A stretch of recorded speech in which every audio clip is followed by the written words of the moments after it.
Good evening and welcome to the Psychic Coffee Shop. I'm Aeson Knight, and of course with me in my co-host seat tonight is the Techie with Mostest, Techie Joe. How you doing, darling?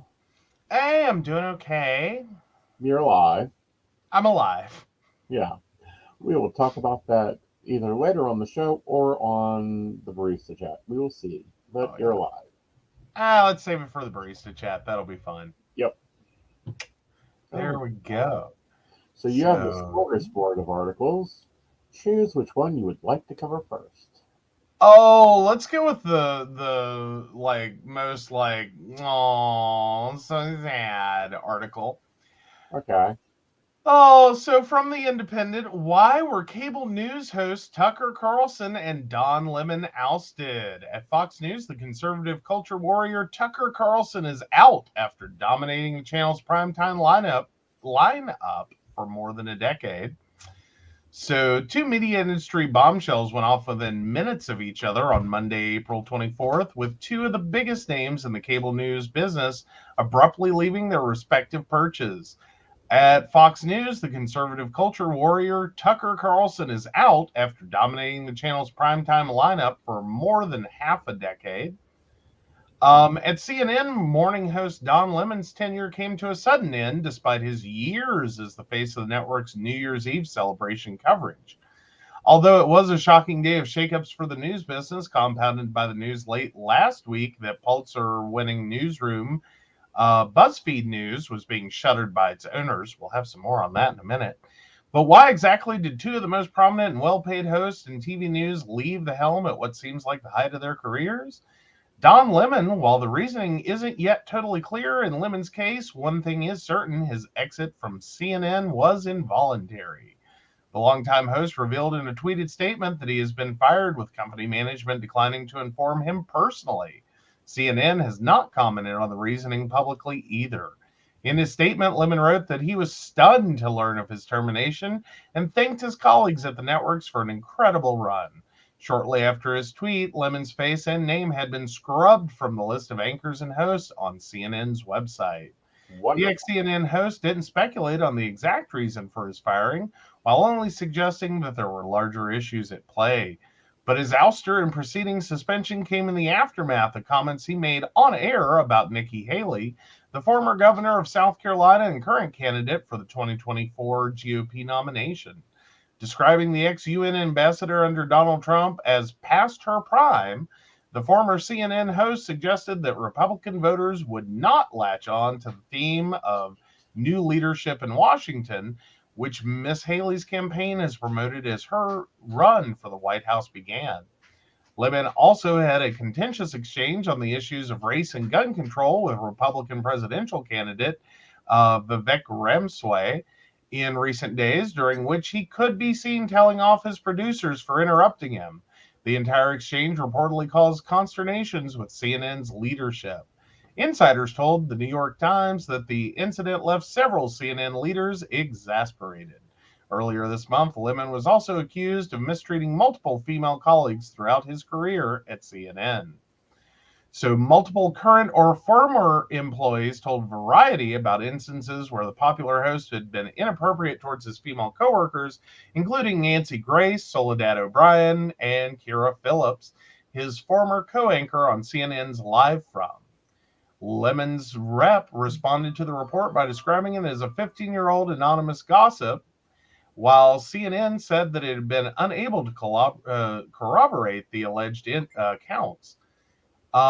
There was also said to be off-air tensions between Lemon and co-anchor Caitlin Collins following an incident where he had allegedly accused her of interrupting him. In his statement on Monday, Lemon wrote that at no time was he ever given any indication that he would not return to normal duties at CNN as a result of the comments or any other reasons. CNN pushed back on Lemon's version of events, however. Don Lemon's statement about this morning's events is inaccurate. He was offered an opportunity to meet with management, but instead released a statement on Twitter. Mm-hmm. Meanwhile, Tucker Carlson, the case of Fox's most popular host is a fascinating one. While the terms of his departure are not yet clear, thanks to a vague statement released by the network explaining the two parties had agreed to part ways, It appears likely that Carlson and his executive producer, Justin Wells' exits were, at least in part, a direct result of the network's $787.5 million settlement with Dominion Voting System. Well, I don't know. Let's see. Parker, you told people to drink bleach to get rid of COVID. Tucker, Yeah, Carlson. not to wear a mask. You possibly should be drawn up on federal charges that I'm sure your what is it? Journalism protects you from doing so over January 6th. And hello, Okay. Lady Gwen. Happy Tuesday to you. What you drinking? Happy Tuesday, Lady Gwen. So while the trial was avoided, court filings in the lead up proved embarrassing for the network, outlining how Carlson and other top hosts promoted 2020 election conspiracies on their shows while privately disagreeing with them in messages. But beyond that, filings also revealed Carlson made negative comments about Fox's bosses, calling them incompetent liberals. Executives were angry about Carlson's disparaging and derogatory remarks about them, according to the Wall Street Journal. The Los Angeles Times reported shortly after the initial news of Carlson's firing emerged that the boot came directly at the behest of Fox Corp chairman Rupert Murdoch.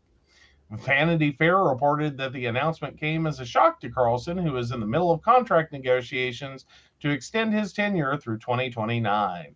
He then received a sudden phone call from CEO Susan Scott on Monday morning, telling him he had been fired. The outlet further reported that Carlson has told colleagues that he believes the reason to be linked to a supposed desire by the Murdoch family to sell the company. Other reports have indicated his exit had more to do with the Fox News ongoing lawsuit brought by producer Abby Grossberg, a suit which heavily features Carlson. Carlson had dominated the network's primetime lineup as the anchor of its highest rated show since 2016, when the O'Reilly Factor host Bill O'Reilly left the channel under a cloud of news about settlements the network had reached with women who accused him of sexual misconduct. Carlson's embrace of misinformation and outright lies about the 2020 election and Dominion machines, as well as those of the Trump campaign who promoted them, were cited in the embarrassing discovery phase of the Dominion suit as an example of how Fox hosts were spreading claims that they themselves knew to be untrue in the weeks after the election.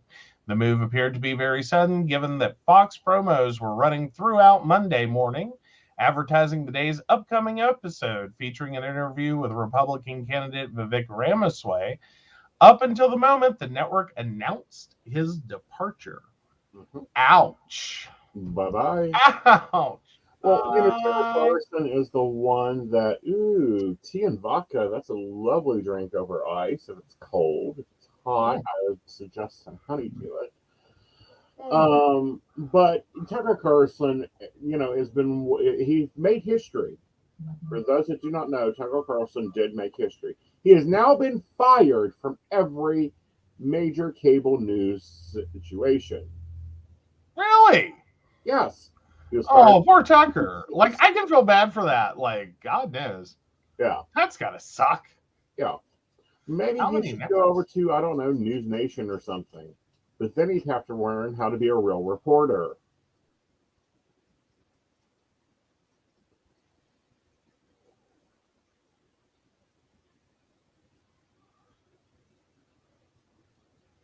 Oh, sorry, guys. I think I dropped out there for a second. You did. Welcome back. All right. Oh, well, that sucks for Tucker Carlson being fired that many times. Maybe we can keep him off the air now, however. I understand Boise, Idaho is currently needing a news anchor. Might be good for him. Oh, couldn't we give him weatherman? Can someone hire him as a weatherman? Like, I don't want him to be unemployed, but, like, can we get a weatherman position for Tucker?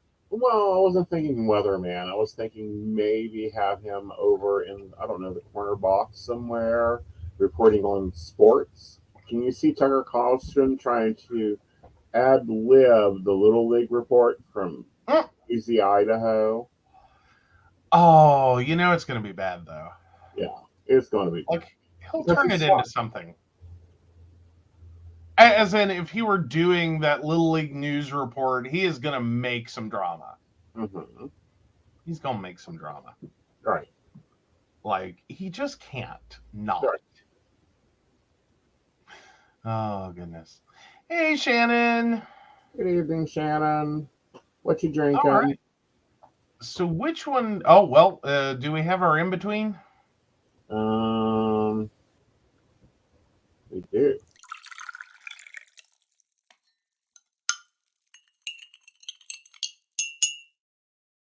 All right, so it's my turn to choose from the pot. Yes. Yes. Let's talk BuzzFeed. Yes, BuzzFeed. Oh, BuzzFeed News will shut down. This is from CNN Business. So, BuzzFeed News, the Pulitzer Prize winning digital news website that took the internet by storm roughly a decade ago and inspired jealousy from legacy media organizations, will shutter. BuzzFeed chief executive Jonah Peretti announced Thursday the move was part of the broader layoffs across BuzzFeed, Peretti said in a memo to staffers, with the company moving to slash 15% of its workforce or 180 employees. While layoffs are occurring across nearly every division, we've determined that the company can no longer continue to fund BuzzFeed News as a standalone organization, Peretti told staffers. BuzzFeed has begun discussions with News Guild, the union which represents staffers at the company, about the actions. Peretti, who addressed the emotional newsroom for nearly an hour on Thursday morning, indicated that some staffers might be able to find roles at HuffPost, the digital news website that BuzzFeed acquired in a 2020 deal. HuffPost and BuzzFeed.com have signaled that they will open a number of select roles for members of BuzzFeed News, Peretti told employees. These roles will be aligned with those divisions' business goals and match the skills and strengths of many of BuzzFeed's news editors and reporters. Moving forward, we will have a single news brand in HuffPost, which is profitable with a loyal direct front page audience, Peretti added. While jarring, the news was not particularly surprising. Years ago, BuzzFeed invested vast sums of money into its news product, poaching top journalists from legacy newsrooms and opening bureaus across the world, but the company in recent years has moved away from that approach, dramatically slimming down its newsroom. The news that BuzzFeed News will shutter prompted an outpouring of messages posted online from former BuzzFeed News staffers who expressed sadness and dismay. What a ferocious travesty and a huge loss to journalism, John Pakowski, a Forbes executive editor and former BuzzFeed News journalist, wrote on Twitter. Kate Nocera, an Axios editor and former bureau chief at BuzzFeed News, noted that the news was a long time coming, but said it still stings. Ben Smith, founding editor in chief, who left the outlet years ago and co founded the digital upstart Semaphore, told CNN that he is heartsick about the news. I do think it makes really clear the relationship between news publishers and social media is pretty much over, Smith added, alluding to the fact that BuzzFeed's growth was powered by the sudden growth of platforms such as Facebook and Twitter a decade ago. Peretti said in his memo to staffers that the economic environment had played a role in the moves announced Thursday, but he also took part of the blame. I also want to be clear, I could have managed these changes better as the CEO of this company, and our leadership team could have performed better despite these circumstances, Peretti said. I made the decision to overinvest in BuzzFeed News because I love their work and mission so much, he added. This made me slow to accept that the big platforms wouldn't provide the distribution or financial support required to support premium free journalism purpose built for social media. Peretti said that broadly speaking, he regretted that he didn't hold the company to higher standards for profitability to give us the buffer needed to manage through economic and industry downturns and avoid painful days like today. Our mission, our impact on culture and our audience is what matters most, Peretti said, but we need a stronger business to protect and sustain this important work. A spokesperson for BuzzFeed News told CNN that there were ongoing discussions about the future of the outlet's website, but said that all the work will be archived and available after the newsroom shutters. BuzzFeed announced in January that it will use artificial intelligence to create content for its website. That announcement sent its stock spiking more than 150% before it ultimately fell back down to where it was, reflecting the broader uncertainty in the industry. Thursday's announcement of layoffs and the shuttering of BuzzFeed News also sent the company's already dangerously low stock down another 20%. Edgar Hernandez, Chief Revenue Officer, and Christian Basler, Chief Operating Officer, will depart as part of the company's changes, Peretti also said on Thursday. Marcella Martin, president, would take on the responsibility for all revenue functions effective immediately. BuzzFeed is not the only news organization facing struggles. Nearly every major news, media, and technology company has announced layoffs in recent months. Insider on Thursday, for instance, said it will lay off approximately 10% of its staff, telling employees in a memo that the economic headwinds that have hurt many of our clients and partners are also affecting us. Interesting, really interesting. And I think it's a breaking of the times, sadly. I really want to say though that I think it's like I blame Donald Trump. I'm sorry, I do. Like the I think we that what BuzzFeed thought would have happened, but not for all the fake news that was generated that became such a problem for platforms, having to monitor and control what was appearing in news feeds to try to keep from providing massive onslaughts of misinformation. Right. So effectively, my theory in my blame is that, but not for Donald Trump and his efforts to use misinformation and propaganda to do everything from secure the presidency to try to keep it on January 6th, pretty much led to in this direction. That if we were talking about platforms not having to invest staff and resources into monitoring those news postings, we wouldn't have this. Right. We would have a BuzzFeed that continues. We would have a better integration between social media and news and information. Right. And I think it would be very interesting. And I think social media kind of took BuzzFeed by storm. But I also remember like some of their videos they done of mystery investigations and that type of thing. It's scary that a network's closing, but AI written news, not for me. I don't know. I'm not opposed. Okay. Like AI writing's getting better.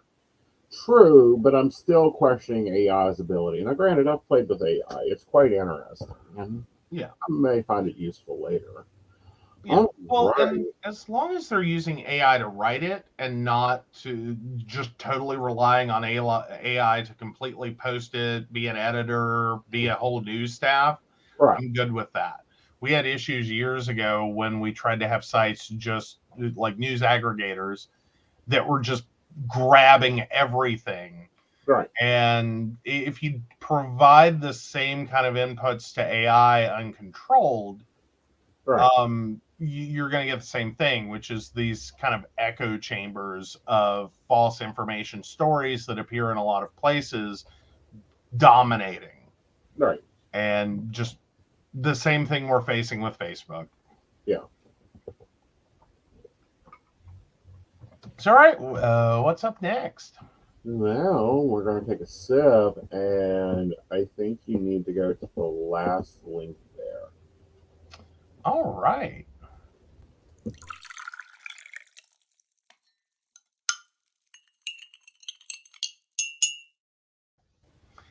Ooh, from Glam. Is there any validity to TikTok tarot readers? Spoiler alert, probably not.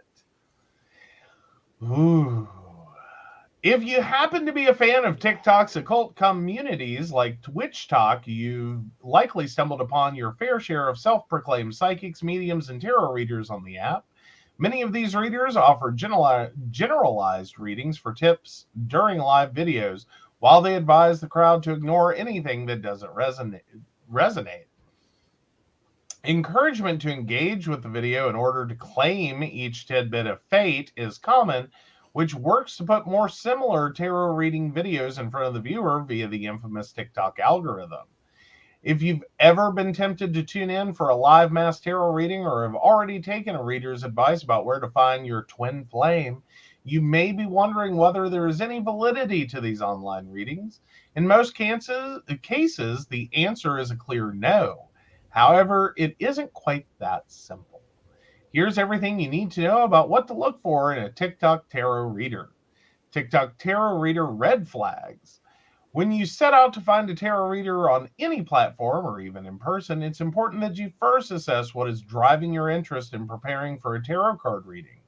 Predatory readers take advantage of those who are desperate for otherworldly answers. If you recently experienced a traumatic event like the death of a loved one or the abrupt ending of a long-term relationship, and you're still reeling from the loss, you're at high risk of falling victim to a reader who is willing to tell you whatever you want to hear for money or clout. Fraudulent tarot readers rely heavily on the belief that you aren't in control of your own destiny. Their readings will focus on predicting the future and revealing your fate. Since romantic love is a major pain point for so many people, many of these readers specialize in love or relationship readings. Rather than focusing on what you can do to make yourself open and ready for a relationship, they will claim to be able to give you hints at the identity of your soulmate or twin flame. A reader who presents tarot as a magical way to predict the future is one you should avoid. TikTok tarot reader green flags. If you're approaching tarot as a way to seek guidance on how to approach a challenging situation with a mindset that fosters growth and acceptance, you're more likely to be drawn to an ethical reader. This is as true on TikTok as it is in person or anywhere else online. A reputable online tarot reader will typically offer personal one-on-one readings through an official website, in addition to the generalized readings they offer their community on social media. Madam Adam, for example, offers a variety of different types of personal readings on his website, in addition to multiple weekly live events on both TikTok and Instagram, plus tarot reading classes. Another sign that a tarot reader is offering their readings in good faith is encouraging you to learn to interpret the cards yourself. The only person who can truly know the meaning, know how the meaning of the card applies to your life is you. A genuine reader is invested in your success and won't feel threatened by your interest in learning to read for yourself. Look for readers who use the cards as tools for getting in touch with your own intuition rather than for mystical fortune telling, and you'll find those who seek to guide rather than abuse. Yeah, Ooh, that's a good article. I like that one. I like that one. Yeah, I like that one too. I really do. All right. Now we do have some sad news in the tarot community. I'm sure most of you will not remember writer Rachel Pollock, who reimagined the practice of tarot. She died at 77. Science fiction comic book writer Rachel Pollock died April 7th at age 77, transformed the tarot from the practice, once dismissed as an ethical parlor trick, into the meanings and connections that felt personal, political, and rooted in the community. Where you're trying to break the tarot free from what has it's been and open up a whole new way of being, Pollock said in 2019's interview with the Master of Tarot. Her 1980s book, 78 Degrees of Wisdom, was the name of the number of cards in the tarot deck. In it, Pollock explored the archetypes that are hidden, that hadn't been updated since early in the 1400s. Based on the rigid gender class stereotypes, traditional tarot has left little space for reinterpretation. Pollock reimagined it through the lenses of feminism, saw it to a path of the divine, she wrote a book to explore Severin's Deal Tarot, and even created a deck of her own, the Shining Tribe Tarot, which is a cute deck. I had it at one time. If you guys are using any meanings of the classical Rider-Waite version, it is Pollock's version that you are using. I know my definitions are based on hers. Mm-hmm. So yeah, kind of like we've lost another founder, but this founder is in the tarot world. Mm-hmm. Oh, well, it's very sad that she's passed. Mm-hmm. She authored more than 40 books across seven generations. Her science fiction novel, Godmother Night, and Unique Fire, One World Fantasy, and author C. Clark Rewards, respectively. The book's temporary agency was nominated for a Nobela. Her fiction debuted in the Cambayan Goddess Worship and Reservations. The words she created were both gracefully bleak and deeply spiritual. A refuge from weirdos without shame. So, yeah, we've lost another founder at 77, and that's hard news. It is, but it does mostly. One should take that as she did everything she could, Yep. everything she was meant to do, Mm-hmm. and she has left a legacy that is undoubtable. Right. But here we are, see, 40-some years later, mm-hmm. and it's time. I think it's time for a terror revolution. Okay, what's a terror revolution? Like, tell me what we're doing. Well, a letter will be received is kind of not accurate anymore. Look for an email. Look for an email. Actually, the other day it was so interesting. I was reading a thing that was pointing out that like you can tell someone's age because there's now a divider line. There's the email generations, and then there is the like messenger generations. Like saying you're going to email someone immediately pegs you as well over 30. Right. Well, but no, I'll send you a card. Oh yes. Yeah. That pegs you as well past death. Thank you. I like being ancient. Oh, come on. How many people send cards? I'm going to get back into that. Fair enough. I'm just saying. Yeah. So there's a new social media, and we'll be talking about that after the break. Awesome. Hey everybody, Lady Gwendolyn here from Rowan Temple of Light, and I'm here to tell you about our events this summer.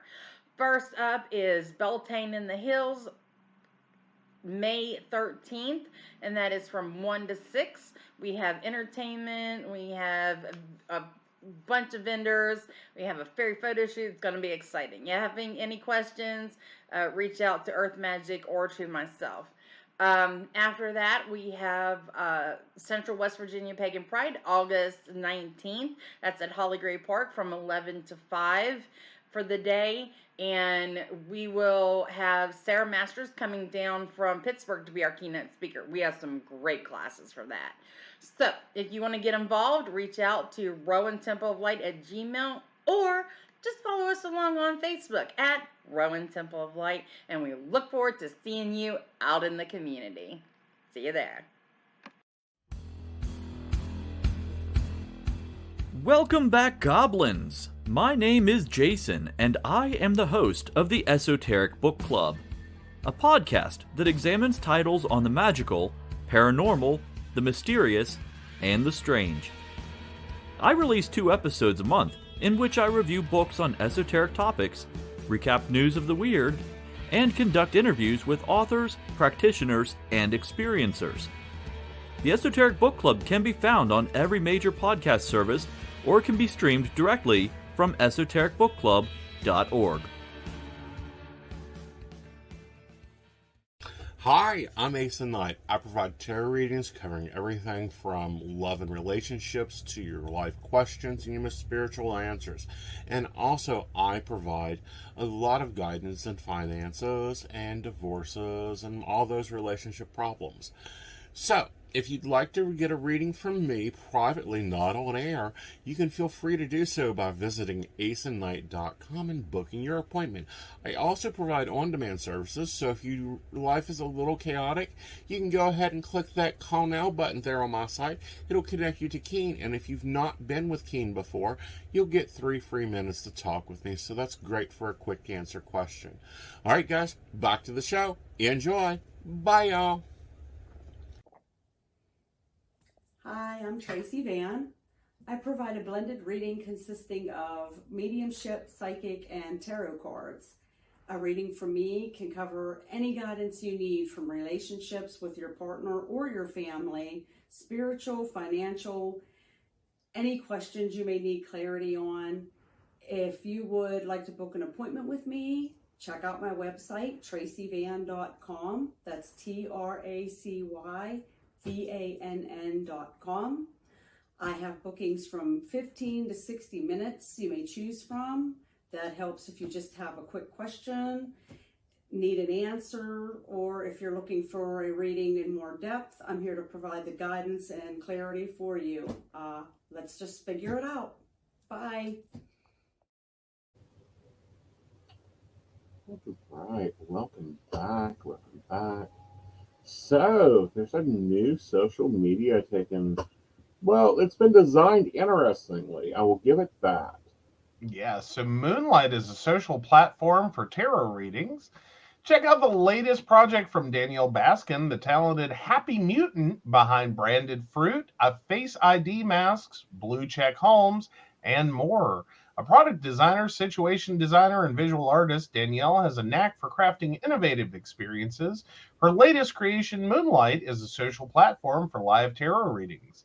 I got a reading on Moonlight through a live demo, and it was spectacular. There are 5 decks to choose from, including the classic Rider-Waite, with more promise.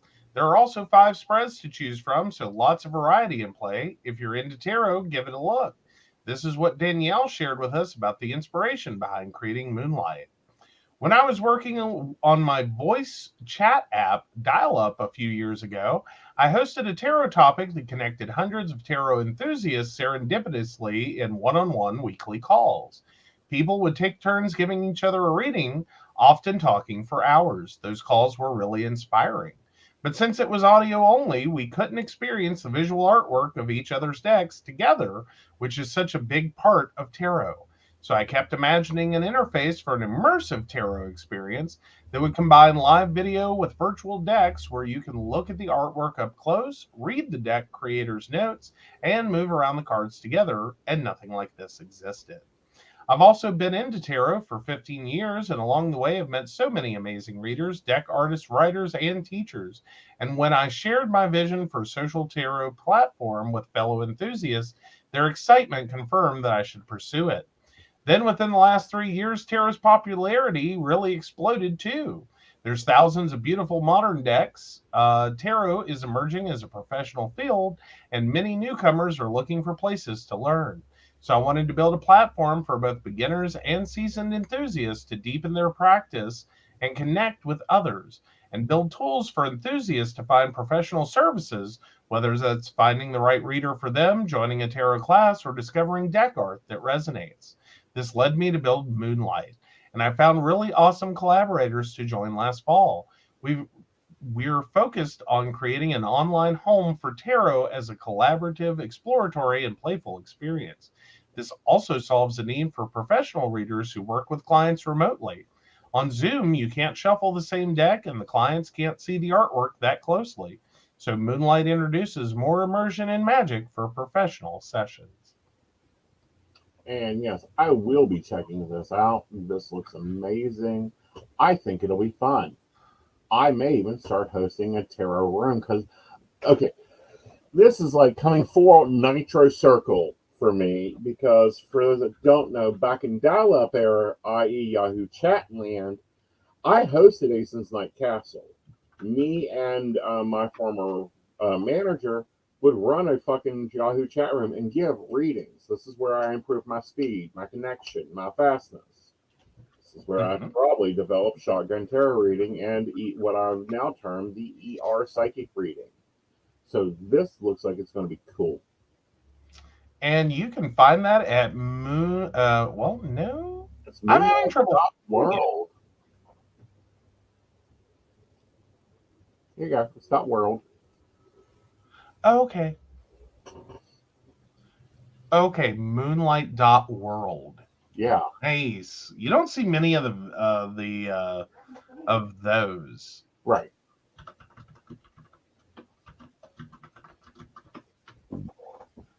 So So I'm kind of interested. I always like seeing websites. Mm-hmm. Oh no, we may have crashed them. I've just tried to go and I can't get there. I'm in the middle of actually signing up. Okay. I gotta grab my short bio. Oh, talk about hot off the presses. That is hot off the presses. Yes.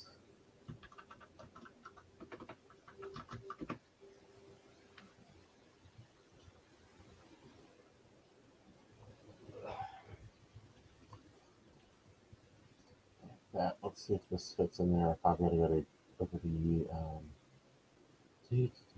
see. Ooh.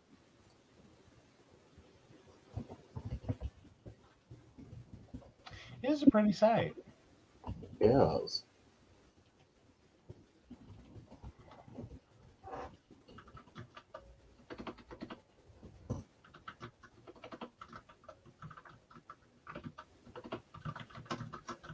Yeah, this is kind of nice. So you can have up to 6 people, explore beautiful decks, video and audio included. Don't you hate when you find the continue with Google at the last possible second? Yeah, I don't like continue with Google.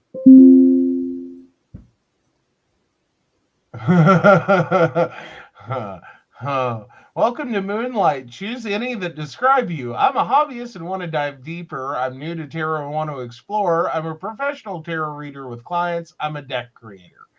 Okay, I definitely haven't done the last one, but I don't know which one to hit. New to tarot? New to tarot. Okay. Like, I'm sorry, I've sat through your class enough times. I should have my professional tarot certificate and just like.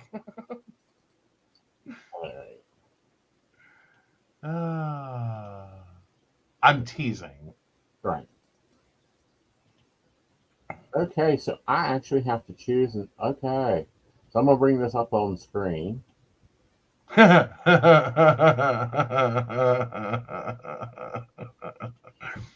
Sorry, I'm having fun. You're fine. This could be the new world. Oh, nice. Nice. Gwen, if you're still in the room, what are you thinking on seeing this? All right, so my personal is the 7 of Wands, taking on opportunities and beating themselves up. The obstacle is my own self-doubt, and my solution is remembering my family. Mm-hmm. And you should be able to click on each card and get more detail. Yeah, I can actually look at it. Oh, there you go. Yeah, and like the shorthands over here for those that need it. How cool. Oh, very nice.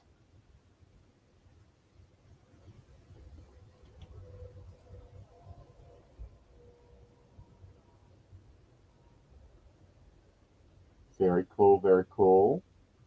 I don't know. What do you think about me hosting a room over here? I think that's kind of cool. Yeah. I'm about it. I noticed it doesn't seem to give you easy ways to like find people. Like, I'm not seeing an easy way to search or connect with people. You can do it. You gotta get invited. Yep.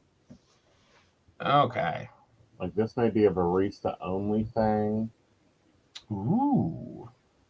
Baristas. How you feel about joining up on moonlight.world?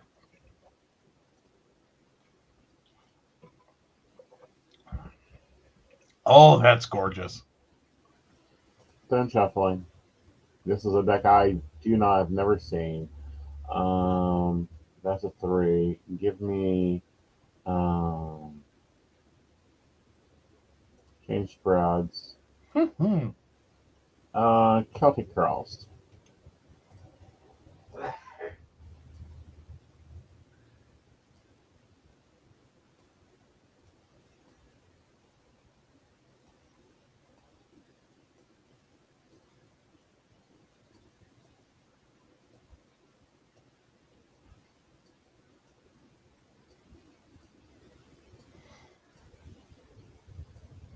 So Shannon thinks it's cute.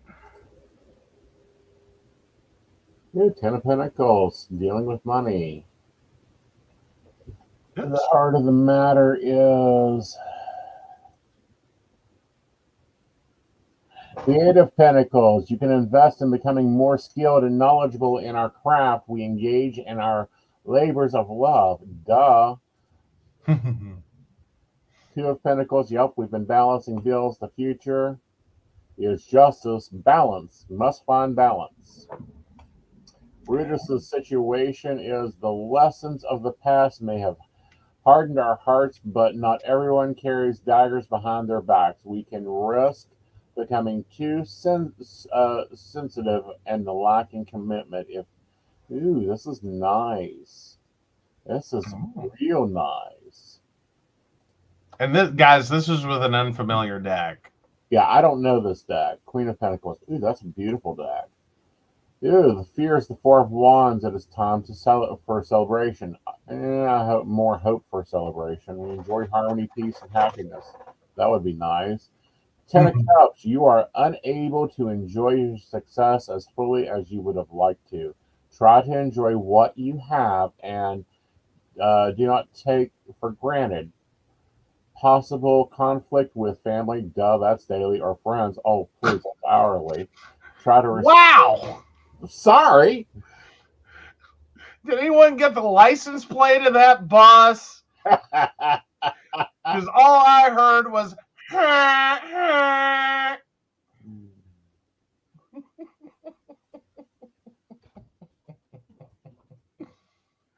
possible conflict with family. Well, that happens daily. Ouch. Okay. This is cool. This is cool. Very likely. What? They are on TikTok? Yes, they are. Entering Moonlight. Oh, cool. Okay, we're going to stop sharing. We will come back and play.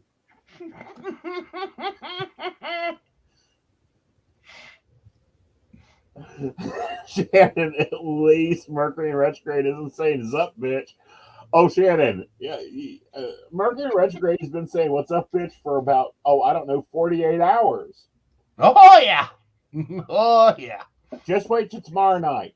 You have to be a barista to understand the bullshit that will go down in the barista station meeting tomorrow night. You don't want to miss it. Mm-hmm. Oh, I've noticed. You might have noticed some things, but not all. Oh, she says everyone at work is fucking grumpy. Yeah, and other things too. Yeah. So yeah. All right. So let's take a sip. And which article you want next? Let's go to Lottery Wing Psychic. All right.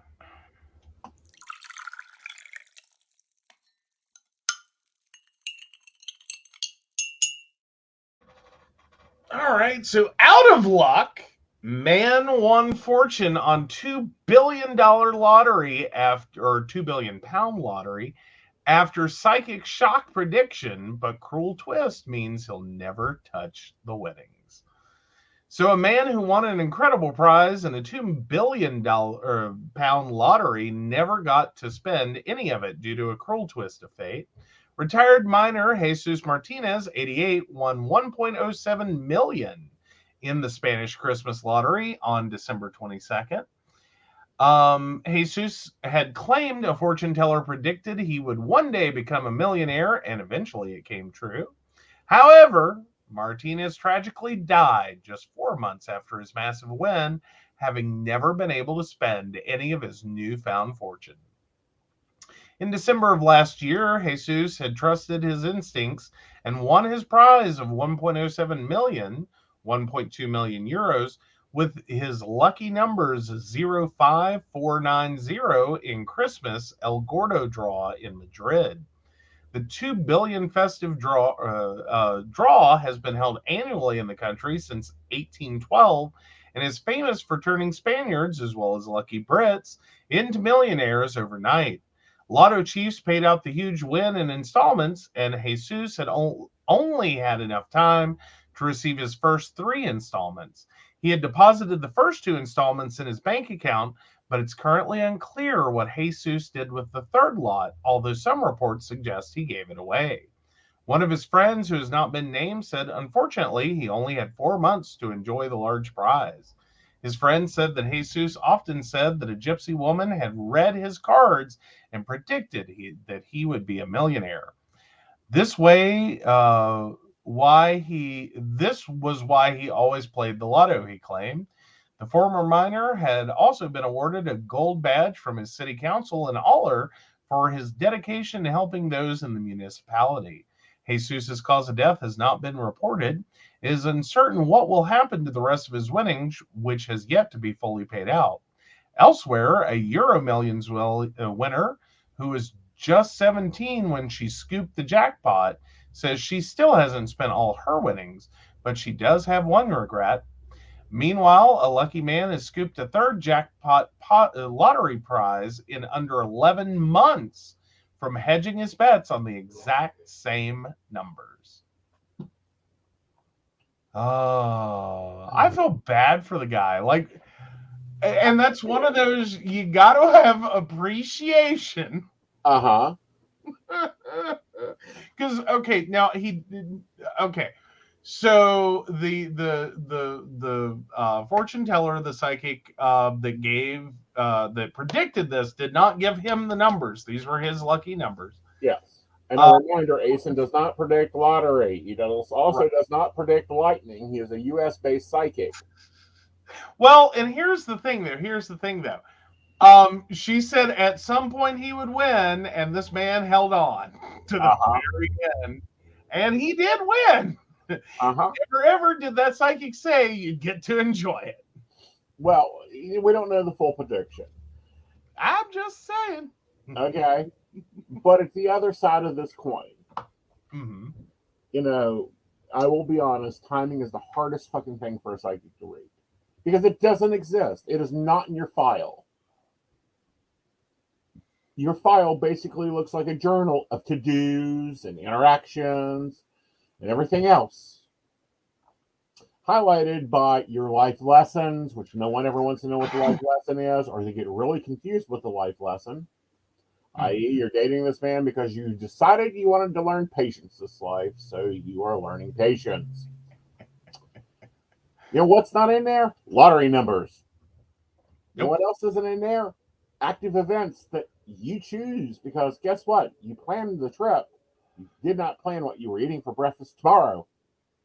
True. Well, and like any trip, it can go sideways. Well, that's why you have backup plans, and now, you know, most people have multiple lives and all that fun stuff that can get in there. But I think it's just, part of it I think is sweet. The other part of it, I'm like, oh, really? Yeah. Could we not? Like, dude, poor dude. You know, your life. Oh, yeah. But who knows when this prediction was given? 20 years ago? 30 years ago? 40 years ago? Yeah, it doesn't really clarify that. I'm just sitting here going, I'm sure he died happy, though. Right. Like, he got the prediction, supposedly, you know, we're like that. He claimed it, at least. Right. And he has been dedicated, and he has, you know, like, do me a favor, buy a fucking lottery ticket. You know, the old joke goes. He did. Yeah. He did. So he did all the things, and he got the thing, and I'm sure that it brought him a lot of comfort, even if he didn't really get to spend it. Right. So I call that a happy story. I call it a happy story. I call it a sweet story. But it's a little bittersweet. It's bittersweet, but I just want to reanimate and reinfer. I don't do that. Yeah. Oh, but still, it's kind of a cute story. It is. Here's a. I mean, because he was 88. Yeah.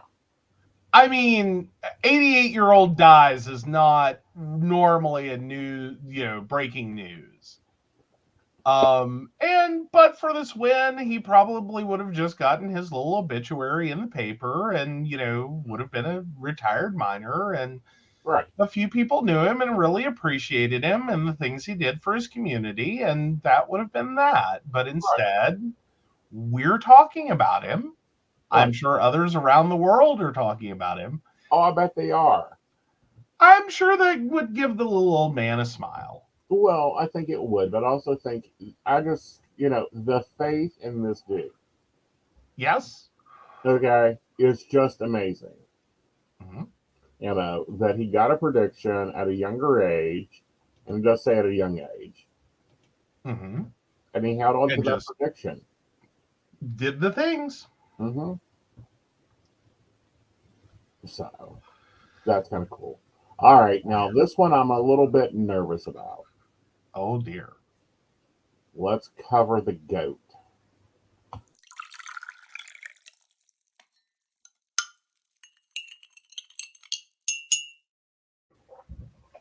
Wait, let's cover the goat. Yes, the psychic goat. Oh, hold on. I gotta go grab that one. Sorry, I thought we were up for a next one. We are up for the next one. It's the New York Post, the psychic goat. Okay, just 1 second. I'm trying to locate. I've lost it. All right, resending. All right, thank you. Ah, there it is. Oh, there's so many things wrong with this story, but it's hilarious. I don't normally feature readers I do not know. However, I'm featuring. I'm sure you know a lot of old goats. I do know a lot of old goats. Close to being an old goat. So a psychic goat makes royal predictions about Meghan, Harry, and William, and we're not just talking about an old goat. We are talking about a literal goat. So you heard it here first, says the New York Post. A goat named Billy can purportedly predict the future using tarot cards, and he's got some bad news for the British royal family. Well, the 6-year-old animal, pardon? Let's take his predictions on one by one, but talk about the 6-year-old goat. All right, the 6-year-old animal performed a reading relating to the royals, declaring that Prince Harry and Prince William will not make amends at their father's upcoming coronation. Billy has been forecasting. Yeah, Billy has been forecasting the future for 4 years, and his owner, Sue Zacharias, describes the pet's predictions as spookily accurate. A person who wants to know the answer to a question must first pet Billy for several minutes before presenting him with tarot cards, according to Zacharias. Oh, I have tarot cards especially for animals, so he will choose a card with his mouth, the eccentric owner explained. I think eccentric is being generous, but Southwest News Service paid a visit to Billy in Jedburgh, Scotland, Monday to ask a series of questions about the royal family. First, they wanted to know whether warring William and Henry would call a truce in their ongoing feud. They presented the goat with yes and no cards before Billy hesitated a couple of minutes and ultimately chose no. Right. And I don't think they really make amends for at least 5 years. And it will not be around a family event. Oh, yes. They'll do it privately. Ah. All right. Next prediction of Billy. But while Harry won't be happy with his brother, Billy believes the future looks bright with wife Meghan Markle. When asked whether the wayward royal will stay with Markle, the goat chose the yes card with his mouth. The Post reached out to reps for the Sussexes. Actually, I think they will, but I also think she goes back to work. We will see the Princess Meghan Markle in some type of film. Ah. Okay, let's move on. The Post reached out to reps for the Sussexes and Kensington Palace for further comment. Zacharias, who is working as an animal trainer on Ridley Scott's next movie, told Southwest News Service that her grandmother was a talented fortune teller who would read tea leaves for women whose husbands were at war in the 1940s. She passed on her gift of being able to predict the future to her family members and their pets. Prior to owning Billy, Zacharias had another goat who was also able to foresee the future. After that animal died, her friend gave her Billy, who is the size of a Shetland pony. She said that Billy picked up the baton and began to make accurate predictions. The really nice thing is it's the goat doing a psychic reading, Zacharias explained. People do become calm when they stroke Billy. It's like an epiphany. He's hugely popular. When people come to see him, they can't believe he's a fortune-telling goat, the owner said. Someone's got to work for targeting, but anyhow. Yes, Billy's predictions come just days before the coronation of King Charles III, which is set for Saturday, May 6th at Westminster Abbey. The ceremony marks the official transfer of power to Charles after his mother, Queen Elizabeth II, died at age 96 in September. Earlier this month, it was announced that Harry will be in attendance, but without Markle. A recent report claimed that he would be sitting 10 rows back from his estranged family at the ceremony. Let's see how the coordination goes. Oh, shit. Oh. First up, we have the star card, trying to find balance. However, we do have a sacrifice. Someone's been thinking too long, too hard. We have everyone stressing out and worrying with the Ten of Swords, followed up by the Eight of Swords, meaning that this is a routine event that is basically trapped. You have to do exactly as you say. What I find interesting is the Emperor's card hit here in the final outcome. Now, the Emperor's card is familiarity, birth. I also feel like there might be an announcement of a new royal child shortly after the coronation. Oh. And of course, King of Pentacles is our final outcome card chosen by the deck, meaning that Britain will see an increase in revenue, which is good. Okay. So I don't get to play that game that often on this channel. Hey, what? It's a good one. Oh. All right. So taking on the last one. Let's go for it. Let's go for it.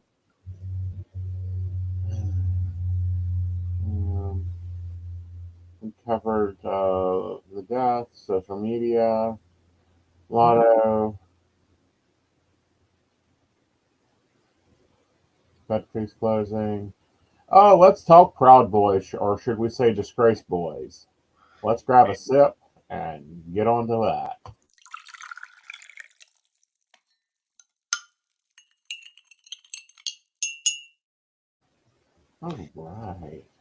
All right. So from NBC News, Proud Boys blame Trump as defendants prepare to find out fate in sedition trial. An attorney for Enrique Tarrio, the head of the Proud Boys, told jurors prosecutors were using him as a scapegoat for Donald Trump. Jurors will begin deliberations on Wednesday. So attorneys for the Proud Boys placed blame for the January 6th attack on the U.S. Capitol on Donald Trump in closing arguments in their seditious conspiracy trial Tuesday. An attorney for Enrique Tarrio, the head of the Proud Boys, said federal prosecutors were trying to make him a scapegoat for Donald J. Trump and for those in power. A lawyer for Joe Biggs said the defendants came to Washington because their commander-in-chief told them that it would be wild, referring to Trump's infamous tweet on December 19, 2020, that called on supporters to come to Washington on January 6th. Be there, it's going to be wild, the commander-in-chief said, and so they did. Norm Pattis, an attorney for Biggs, told jurors, adding that their commander-in-chief sold them a lie. Tarrio, Biggs, and fellow Proud Boys Ethan Nordine, Dominic Pizzola, and Zach Rell each face at least 9 counts, including seditious conspiracy, a rarely used Civil War-era law. The trial has been underway for more than 3 months, and jury selection began in December 2020. The government said in closing arguments Monday that the Proud Boys wanted to be Donald Trump's army and were thirsting for violence and organizing for action ahead of the January 6th attack. The defense lawyers wrapped their closing arguments early Tuesday afternoon, and the Justice Department presented its rebuttal argument as the day came to a close. Jurors will begin deliberating Wednesday. Two defendants testified during the trial, Rell and Pizzola. Just before Rell was set to be cross-examined, online sleuths surfaced videos that appeared to show him deploying a can of pepper spray on officers. Pizzola got heated on the stand, bringing up conspiracy theories about another January 6th participant, Ray Epps, and ranting about the fake charges and the phony trial. Big's lawyer Pattis told jurors that January 6th was a perfect storm and that Trump played a large role. If the case of United States v. Donald J. Trump is ever brought, Pattis said, the fight like hell quote would be Exhibit 1. But Trump wasn't on trial, he said. Defense attorney Naib Hassan, representing Terrio, also pointed the finger at Trump, saying his anger caused what happened on January 6th, and reminding jurors that Trump said fight like hell, or his supporters weren't, quote, going to have a country anymore. Hassan even partly blamed the membership of the Proud Boys on Trump, saying Trump's stand back and stand by call out to the group brought new attention to the Proud Boys, and they grew so quickly that vetting became difficult. Hassan said Terrio couldn't have known what was going to happen at the Capitol from a hotel in Baltimore, where he was holed up on January 6th. Unlike his co-defendants, Terrio didn't go to the Capitol on January 6th after he was banned from Washington the day before. Terrio couldn't have predicted the future, Hassan said, showing a photo of Nostradamus. He reminded jurors that Terrio was in communication with a Washington Metropolitan Police officer in the months leading up to January 6th, and even told the police official where he would be staying in Washington. Why, Hassan asked, would Terrio give an officer that information if he was going to commit sedition, one of the most serious crimes against the U.S.? Enrique was an entertainer, a lover, and a razzle-dazzler, Hassan argued. Assistant U.S. Attorney Nadia Moore said in the government's rebuttal that it was more than just talk. Enrique Terrio isn't being scapegoated for January 6th. He's being held accountable for the crimes he committed, Moore said, after having shown a video posted on Parler in which Terrio stood in front of the Capitol wearing a mask. Premonition, he titled the video. Yeah. Just begin warming the tar now. Basically 2020 is when they started jury selection. It is now December 2020 is when they started jury selection. It is now April 25th, 2023. Right. This is how long it has taken to get through this. Yeah. There's a lot of facts. I think it'll be interesting to see how this goes. 6 defendants, 6 lawyers, plus the state. I say warm up the tar and get the feathers ready. I mean, it's plucking season. Hey, there you go. That comment about, I was held up in the hotel. Why were you even in the hotel? Why were you in constant communication? Why were you using walkie-talkies from the hotel, commanding them from your hotel? Yeah. Oh, there's a lot of things wrong with the argument they're making, but yeah, he's trying to claim he was trying to blow the whistle, that he was trying to stop this, that he was trying to do, like, he got in. Basically, the argument they're making is like he got in over his head. And? Basically. And I'm sitting here going, well, duh. And I mean, duh. But more to it, like, no, you were into this. Had you not been barred from Washington, you would have been there, despite all of this going on.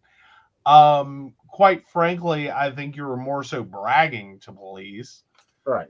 More than anything, or looking for police support, or you know, because we basically know that your buddy. Half the people there, about half. Well, we'll go 1/3. Police officers, military, or some other trained operation. Mm-hmm. That has already been confirmed, including West Virginia State Senator, who's apparently running again, by the way. I hope Evans doesn't get it because he's a disgrace to this world. Not just this country, but the world. All right, so let's take a drink and then we'll find out if you're an asshole. All right.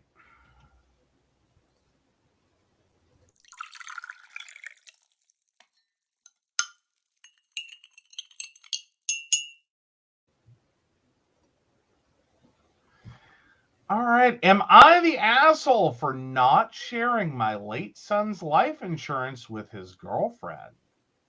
My son Eric passed away in an accident in October of last year. He was 33. He wasn't married, but he lived with his girlfriend Emily of only 2 years. She just turned 30. They purchased their home together in June of last year. The house was $525,000 and they put down $225,000. They each paid half the down payment and had been splitting the mortgage equally, as well as the rest of their bills. She makes about $80,000 per year after taxes. The house mortgage is $1,775 per month. My son has a life insurance policy that paid out $750,000. About 6 months before he passed, my son mentioned that he was thinking about proposing, but it would be a few years before they actually married. In a later conversation, he mentioned plans to update his life insurance because he wouldn't want to leave a wife with nothing. That's all that was ever said about it. Obviously, he passed before he ever decided to propose. This means the entire life insurance went to me and my wife. My wife and I are both in our late 50s.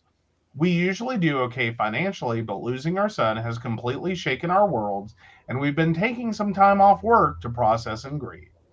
This money will allow us to pay off the rest of our mortgage, take stress off our lives while we grieve, and hopefully retire a couple of years earlier than we intended. We both have medical struggles, so this is a big deal. Our other son, Mike, came over for dinner yesterday, and we mentioned that we received his life insurance payout. He went quiet for a minute and asked how much we're going to give Emily. We explained that we have good intentions to use the money to make our lives easier going forward. That is why our son left it to us to help out should anything tragic happen. Later, after he left, Mike said he understands that we're grieving, but we're selfish and narcissistic for not considering how tough this is for Emily and not even helping her by giving her enough to pay off his share of the house, if not the whole mortgage.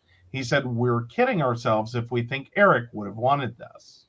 I've tried to keep emotions out of it and stick to the facts. All of us, my wife, son, rest of the family, and Emily, are absolutely devastated by Eric's passing. I don't want people to think I'm heartless. So too long didn't read. My late son left his life insurance to my wife, and I am not sure if we're going to be if we're being assholes by not letting his girlfriend have some of it to help with expenses. Edit, just for clarification.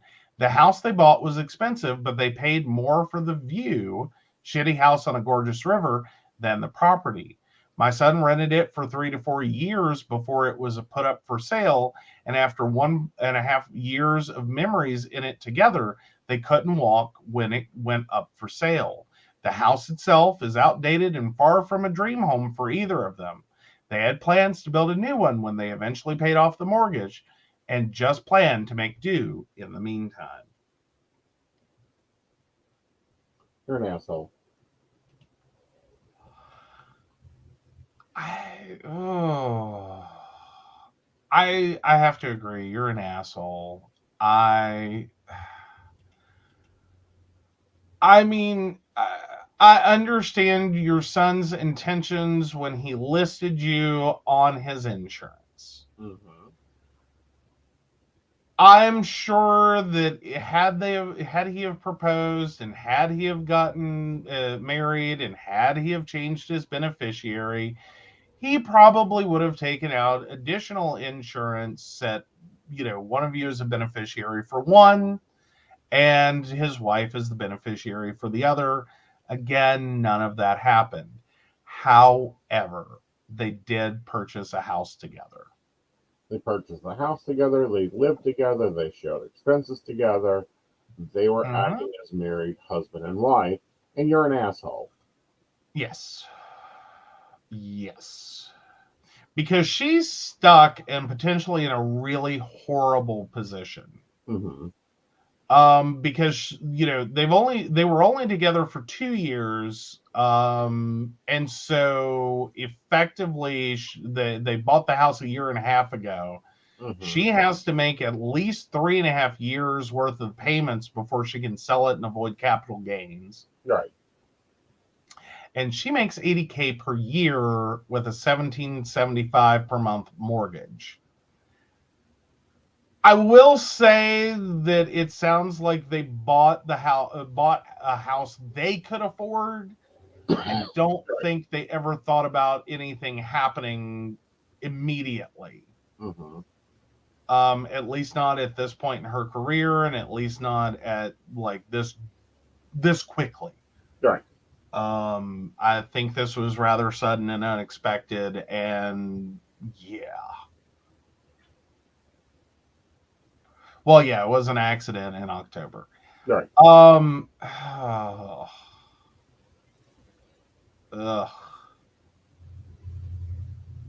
I gotta say, I understand your desire with your medical situation, even your son's desire for you to use the money so you can retire and not have to worry. Right. But I think I would at least try to give her something. Right. Like point blank, tell her like what the situation is. Like talk to her. Right. And you may be in a situation where she's like, no, I'm fine. I can do this. Right. And I understand his wishes, and that's what he wanted. And, you can relay that to Mike. Mm-hmm. What gets me is they even tried to take the house. What? Yeah. The title in the house has them as joint tenants with rights of survivorship. My wife and I looked into it not too long ago because we weren't sure who technically owned his half of the house, Emily or his next of kin. Emily owns the house.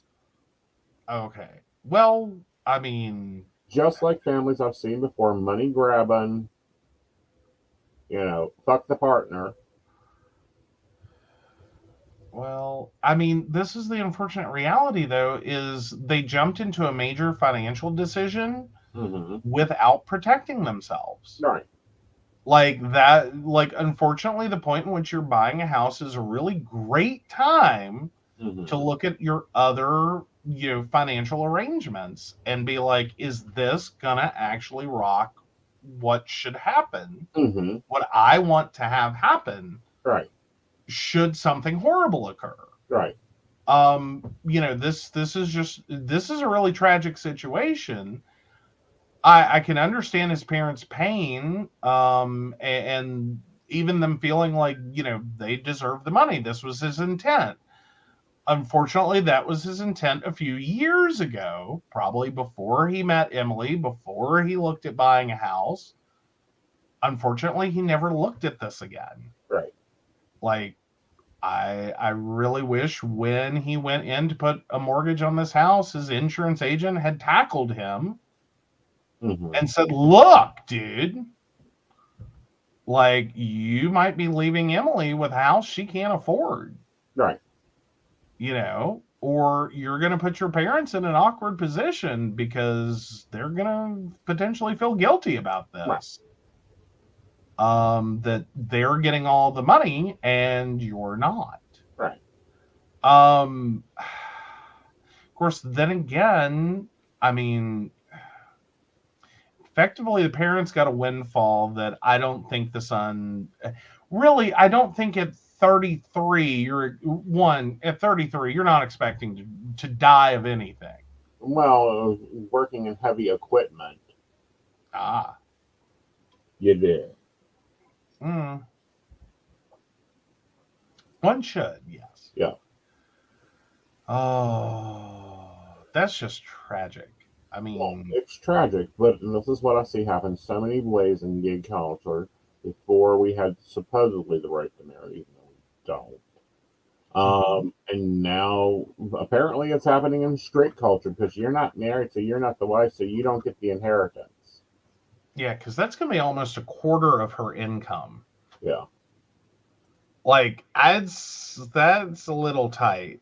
And again, I think it may be one of those situations, if you talk to her, you know, she might, in the immediate, Right. appreciate just a little bit of support. Yeah. You know, like, as in, she's probably nowhere in her dreams thinks she's going to get 750,000 from you, nor does she even really even want half, Right. or some other large percentage of this money. Right. But I'm sure that suddenly faced with his death and all the expenses, well, I don't know. I don't know if they paid for the funeral or not. Right. But just the sudden slap in the face, you thought you had this great life all picked out and all these things, and you know, bought a house and, you know, all of that, and you go from a 2-income household Right. down to a 1-income household while also struggling, just like his parents are, with the loss of your boyfriend. Right. And it was clear that the boyfriend intended to change the beneficiary.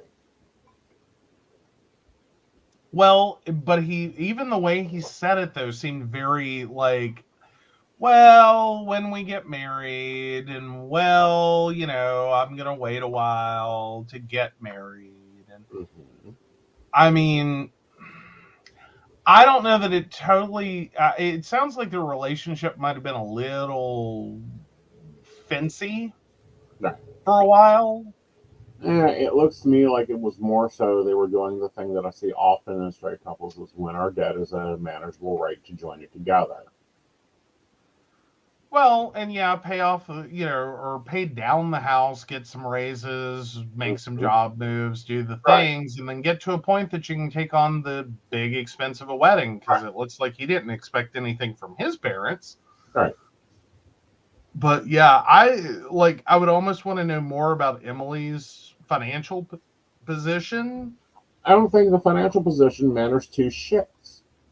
Well, but here's my thing, though. The family is assholes. Well, the family is an asshole, but granted, she's making $80K per year after taxes, so that's her net take home. Right. Yeah, this mortgage is almost a quarter. It's a good fifth. No, it is a good quarter. Sorry, excuse me. Of her income, which is a little on the high side. Right. I mean, that could be a struggle for anyone. Not a huge struggle. Like, I don't think she's going to lose the house, but it would be a little crunchy. But I'm also sitting here going, you know, if because she had at least 112,500 for half the mortgage. Or half the down payment. Right. That's why I say I wonder about her financial position. Maybe, you know, she's doing a lot better. Right. And has socked away a lot of money, has some really solid investments. And, like, yes, she works and makes $80K per year, but she may be getting additional income. That's why I'm saying definitely talk to Emily. That's where I gotta go with this. But no, I think you're an asshole if you just take the money and run. Well, I think she's an asshole indefinitely. Well, I definitely think they're assholes for not even wanting to, not even thinking it. Well, not only that, but they tried and had to go and research the deed, because that's the only way you can find out the survivorship of it. To see if he owned it, if they owned half the house now, or if it was whole. We heard. Well, but it sounds like they became a de facto executor or a named executor of a will. And you do have to go find that information out. Like, you have to figure out, what's the status of the house? Is it part of the probate, or does it bypass probate? Right. Because no matter how much they felt for her and her situation, if it's part of probate, they have to claim it. Well, again, like, there would be no way around it. Right. But again, they're assholes. Oh, she's just the girlfriend. Like, he saw her every other Friday night, once a week. just the girl. No, sorry, you bought a house together. Like Yeah. I kind of have to take that as you're all but paperwork married. Exactly. I mean, I'm sorry, it's really hard to claim someone doesn't have strong feelings for someone if you get them to put up $112,500 Mm-hmm. to buy a house together. Right. Like, you know what I mean? Like, I could argue that if potentially if someone moved into someone's place, Right. and like everything in it was theirs, everything was paid for by them, Right. and you know the girlfriend like kept her own place, or you know didn't really move in. Right. I could see the argument there that like, okay, that's a little different. Yeah. But no, this is pretty serious. Like, this is all but married. Right. They just did it out of order and without any legal protections. Like, Right.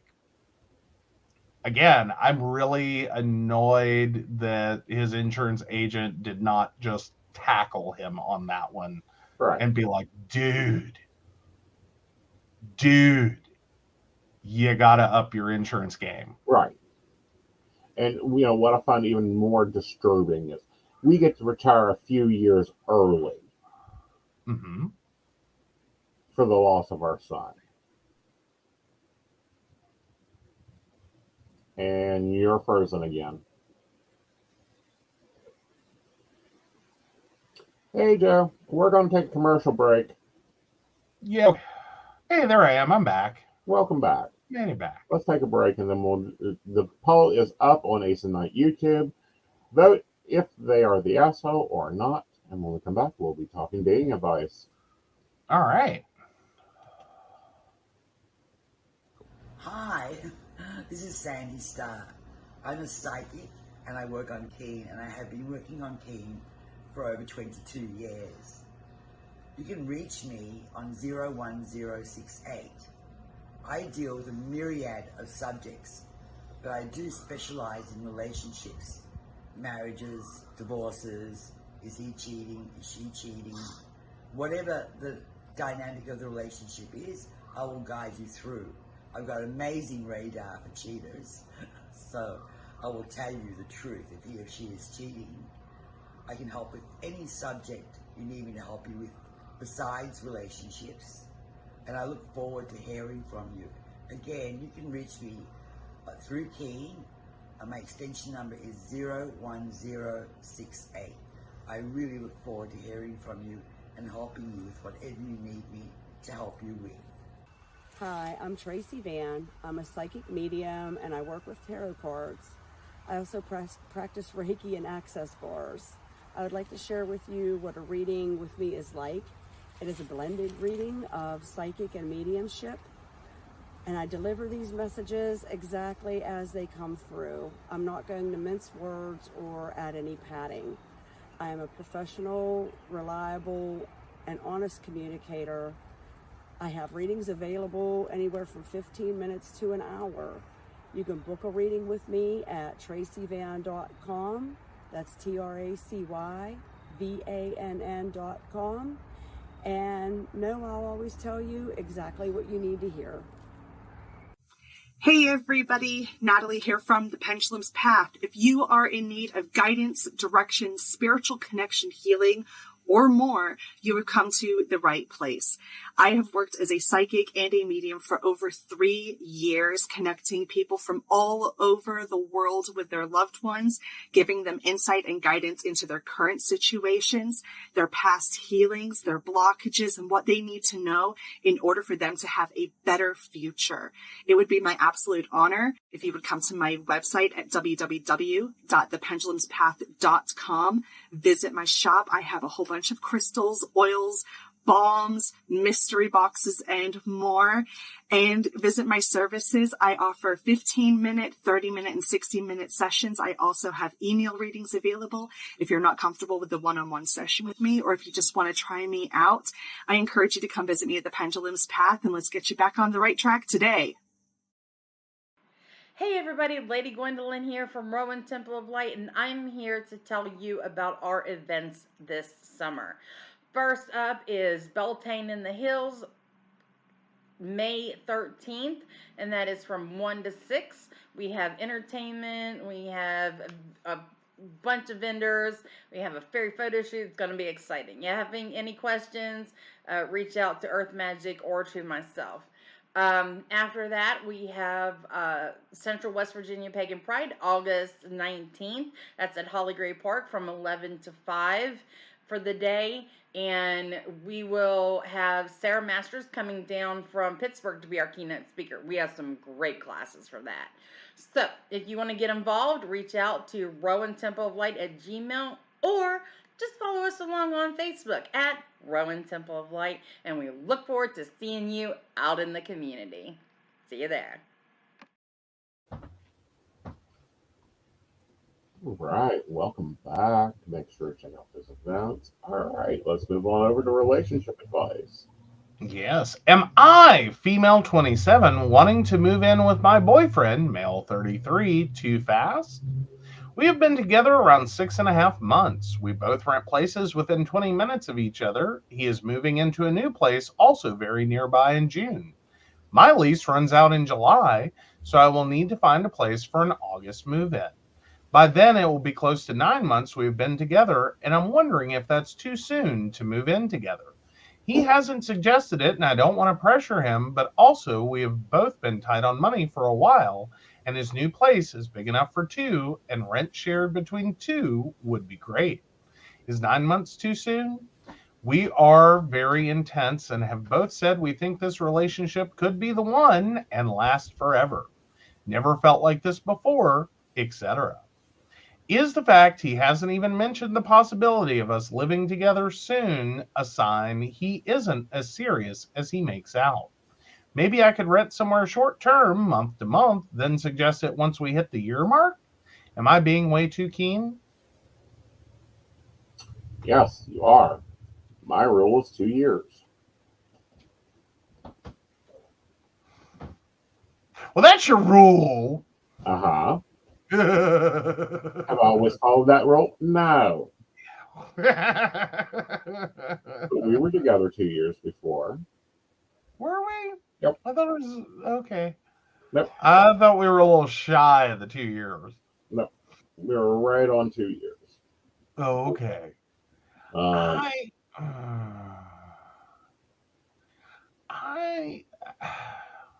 Sorry, I've known people that have basically barely met, they're a month or two in, and then it always seems like there's sometimes a tragedy or whatever that will throw them together into the situation. Mm-hmm. It doesn't sound like you're really hitting tragedy level, even though you are tight on money. Right. Though then again, being tight on money is never a good time to like move in together. Right. Like that tends to. You think it will make everything better, not always. Right. Sometimes that becomes a bit more stress on the relationship than if you're living independently. But by the time this would all take place, it's going to be about 9 months. I still think it's a touch fast for not being in an urgency. Right. Like, I wouldn't take it as a sign he's not serious, however. Right. I mean, I still think you're a little early on to be serious. If Right. that's a thing. Because I think there's levels of seriousness. Right. And I think they're graduated stages in a relationship, and you should be more concerned when people do try to rush you, because usually that doesn't work out. Right. Granted, that is typically because they're rushing you for a reason, usually to take advantage of you in some way. Right. Such as, really crappy partners that want to, whirlwind you into, being stuck in their life, and then you find out who they really are. Right. Like that's a classic narcissist trait, that like the whirlwind romance that quickly turns into, living together and a marriage, and suddenly you're like 6 months together, you've done all the things, and then you're suddenly seeing who someone is. Right. So yeah, but it doesn't sound like that applies either. Mhm. Don't know that I'd recommend you go short term, month to month. Right. Like that's going to be expensive, and you're already tight on money. Like, I think you're trying to plan for this to all occur Right. at a predestined point. Like you have a 1 year piss or get off the pot. Right. And it looks like, you're willing to go, okay, well, it's 9 months. I'll take a month to month apartment for 3. Yeah. No. Click on that. Don't build your life on that. Desperation. Again, wait till you're 2. Like, go ahead and take a full 1 year lease.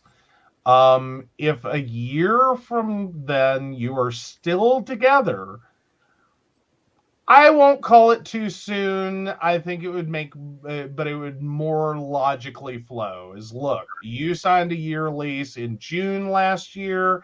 I signed a year lease in July of last year. Are we getting together or not? Exactly. That's when I would have that conversation for Right. sure. Now, I like Shannon, Mm-hmm. and I like her viewpoint. No one asked me my advice. Third day, we're talking about moving in together. And you were what together? 20 years? Aren't y'all guys going on your 20-year anniversary? Well, this is true. This is true. Yeah. I mean, again, sometimes like I guess a lot of times, technically, it works out. Right. But that's But when both are into it, not when Well, you're not. Mm-hmm.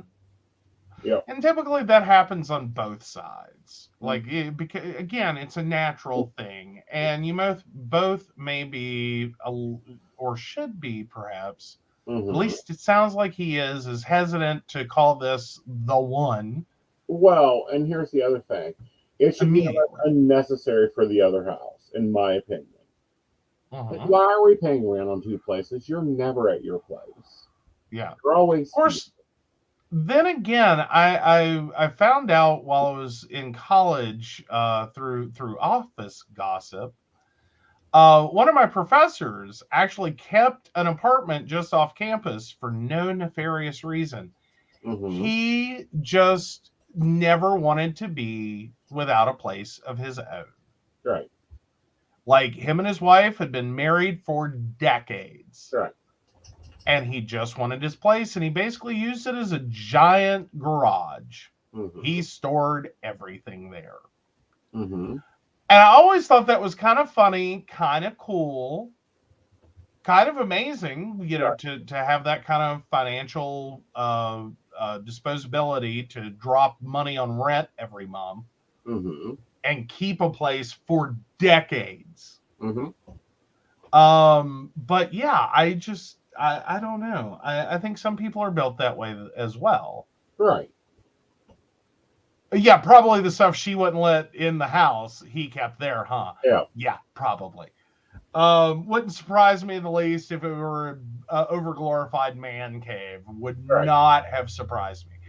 But it was one of those moments where I did have to kind of think about it for a second, because my first reaction was like, okay, what are you doing? Uh-huh.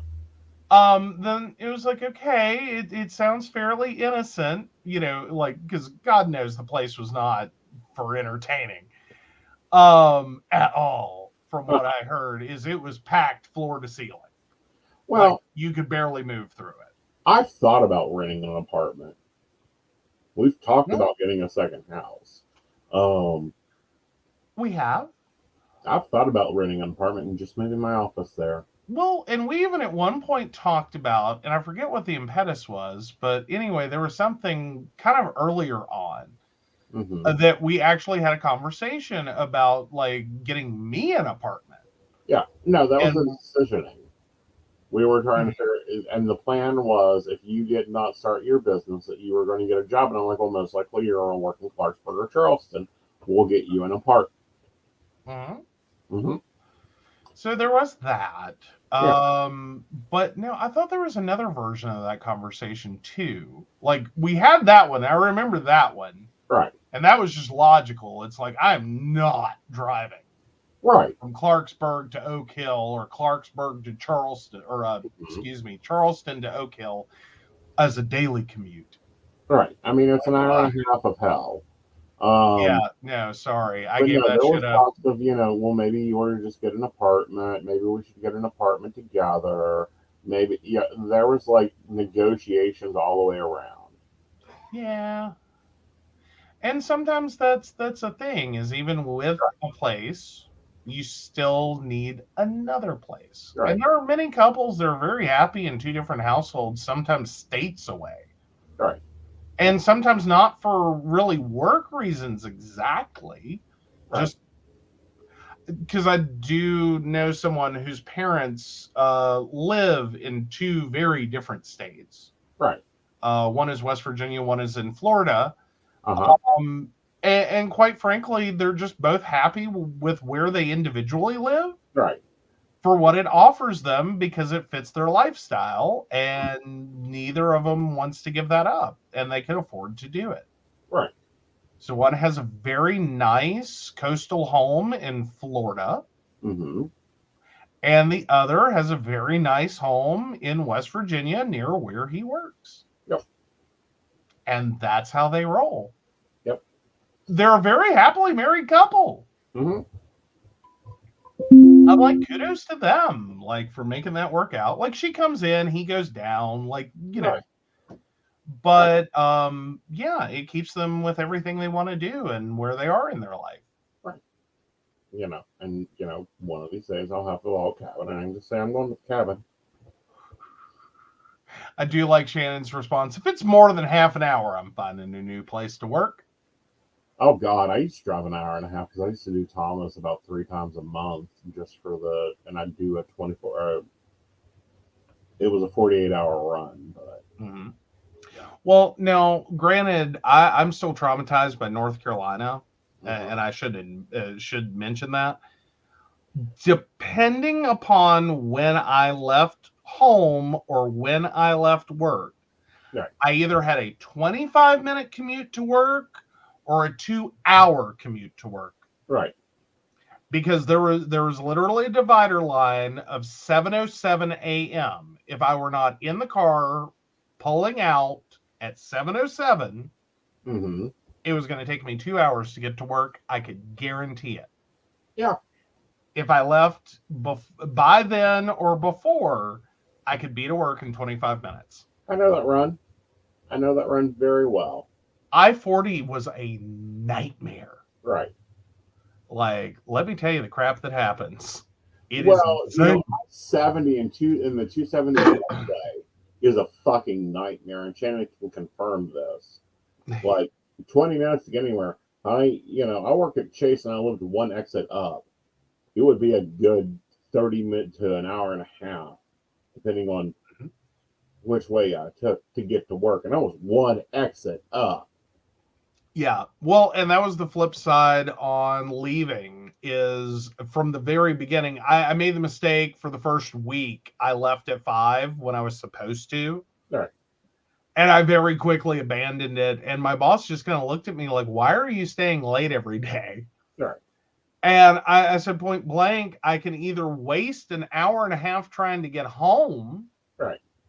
Or I can work for an hour and a half and be home in 25 minutes. Right. Pick one. Right.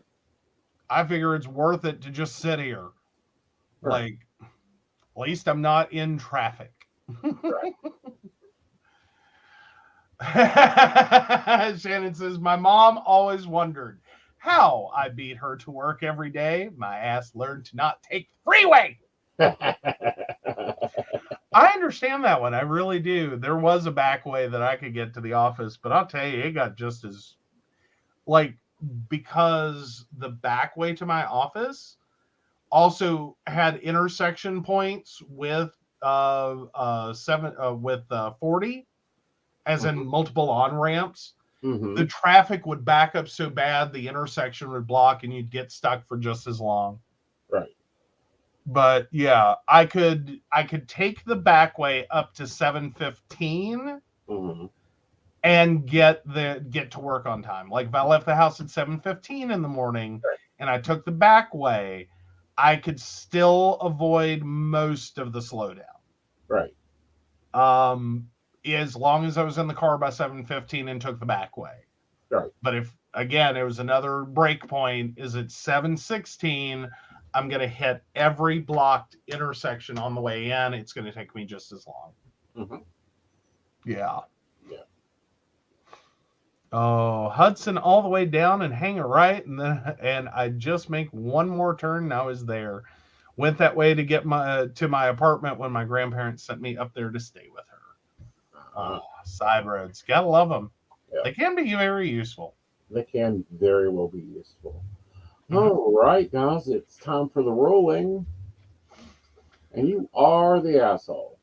Oh, I'm the asshole. I think we all saw that coming. Yeah, that was just terrible. All right, replay crew, let us know what you drank during the show, what your drink order was. And as always, I'll be on network later. You can reach me at aesonknight.com for a private appointment. I may be playing over on Moonlight later on. Ooh. And let's see. I will be back with coffee and tea with Natalie, and who knows what we'll dive into. It should be spicy as normal. And with that, we will roll that beautiful viewing footage. So, of course, we want to thank Beverly Walker, Minka G, Kathy, Mary Winfield, Brenda, Shannon C, Shannon D, Lady Gwendolyn, Charles Shaw, Tracy Van, Caitlin Bell, and Devin. If you'd like to learn more about us, the show, or how you too can become a Patreon sponsor and receive all the wonderful benefits our baristas receive, please visit us at pcspnetwork.com. Yes, all right, guys. Good night. Good night.